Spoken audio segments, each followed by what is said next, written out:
What's up, guys? Captain Puerto Rico and Great Lakes. Just about to start a navigation lesson with one of my clients down here. Lesson number 3.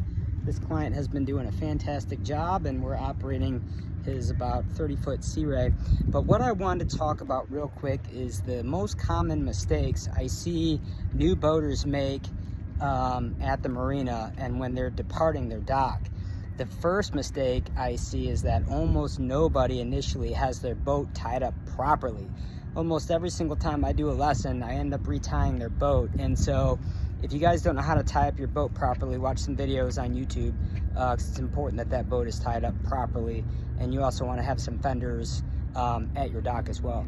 The second thing is when they're departing the dock, you need to be aware of the factors that need to be taken into consideration. So which direction is the wind coming from? How is the current going to affect your departing? And the other boat traffic, near you. And, should you wait before you depart for other traffic, or are you in the clear? And then also what lines to let off first. On your boat, you're always going to have working lines and non-working lines. Your working lines are what's actually keeping the boat in place, what's countering the wind or the current or whatever. And so the working lines you should take off last, and the non-working lines should come off first. The next thing I notice is so many people drive their boats like it's a car. And what that means is they engage the transmission into reverse or drive, and they just leave it there the whole time. You don't want to do that, because you don't want to end up with any more momentum than you need.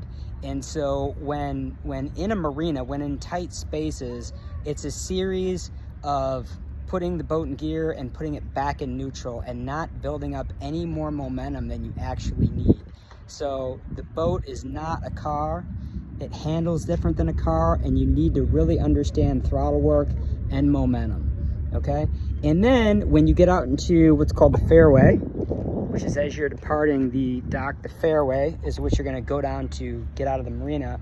Again, you need to be taking into account, how is the wind and current affecting you, which way is it pushing you, and where does your boat need to be as a result to stay safe from that wind blowing you into the docks or into other boats. So all those things need to be taken into consideration. Anytime you're in tight spaces in a marina, don't build up any more speed or momentum than you absolutely need. Just keep it nice and slow and easy, and give yourself plenty of time to get out of a jam if you happen to get into a jam. And so anyway, if you want to learn any of this more, all my information is in the description section.